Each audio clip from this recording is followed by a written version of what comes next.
ఏపీలోని అతిపెద్ద municipal corporation జీవీఎంసీపై జెండా ఎగురవేయాలన్న టీడీపీ కల ఎట్టకేలకు నేడు నెరవేరనుంది. ఏడాది కాలపరిమితి కోసం జరుగుతున్న ఎన్నికల్లో కూటమి విజయం లాంఛనం కానుంది.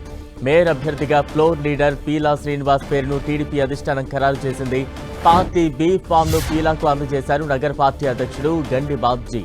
ఇవాళ ఉదయం 11 గంటలకు కౌన్సిల్ ప్రత్యేక సమావేశం కానుంది. 98 వార్డులతో ఉన్న మహావిశాఖ నగర పాలక పీఠం దక్కించుకోవడం రాజకీయ పార్టీలు కీలకంగా భావిస్తాయి. 8 అసెంబ్లీ నియోజకవర్గాల పరిధిలో విస్తరించి ఉన్న స్టీల్ సిటీపై పట్టు సాధించాలంటే మేయర్ పీఠం చాలా కీలకం. 2011లో జరిగిన ఎన్నికల్లో వైసీపీ 58 వార్డులు గెలుచుకుని మేయర్ పీఠం దక్కించుకుంది. ఇక రాష్ట్రంలో కూటమి అధికారంలోకి వచ్చిన తర్వాత లోకల్ బాడీస్ నాయకత్వం మార్పు అనివార్యమైంది.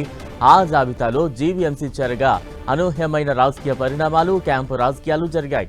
వైసీపీ కూటమి పార్టీలు అత్యంత ప్రతిష్టాత్మకంగా భావించడంతో హై టెన్షన్ వాతావరణం నెలకొంది.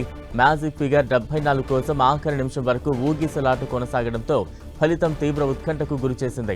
మాజీ మంత్రి అవంతి శ్రీనివాస్ కుమార్తె 6వ వార్డు కార్పొరేటర్ లక్ష్మీ ప్రియాంక ఓటుతో కూటమి గట్టెక్కింది.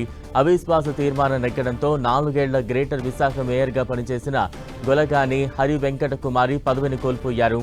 ఇక డిప్యూటీ మేయర్ జియాన్ని శ్రీధర్ పైన నో కాన్ఫిడెన్స్ మోషన్ సక్సెస్ చేసింది కూటమి. దీంతో మేయర్, డిప్యూటీ మేయర్ స్థానాలు ఖాళీ అయ్యాయి.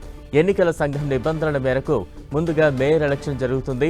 మొదటి నుంచి ప్రచారంలో ఉన్న పీలా శ్రీనివాస్ పేరును అధిష్టానం ఖరారు చేసింది. మరోవైపు డిప్యూటీ మేయర్ పీఠంపై కూటమి పార్టీలు మల్లగుల్లాలు పడుతున్నాయి. మొదట్లో మేయర్ టీడీపీ, డిప్యూటీ మేయర్ జనసేనకు కేటాయిస్తారనే ప్రచారం జరిగింది. సామాజిక సమీకరణాల ఆధారంగా బీసీ గవర కులానికి చెందిన పీలా శ్రీనివాస్ కు మేయర్ ఇస్తున్నందున జనసేన నుంచి కాపులకు ఛాన్స్ లభిస్తుందనే అభిప్రాయం వ్యక్తమైంది. పెద్దిశెట్టి ఉషశ్రీ పేరు చుట్టూ ఊహాగానాలు నడిచాయి. అయితే డిప్యూటీ మేయర్ విషయంలో టీడీపీ పట్టుబడుతున్నట్లు తెలుస్తోంది. దీంతో ఆ దిశగా జనసేనతో చర్చలు జరుగుతున్నాయి.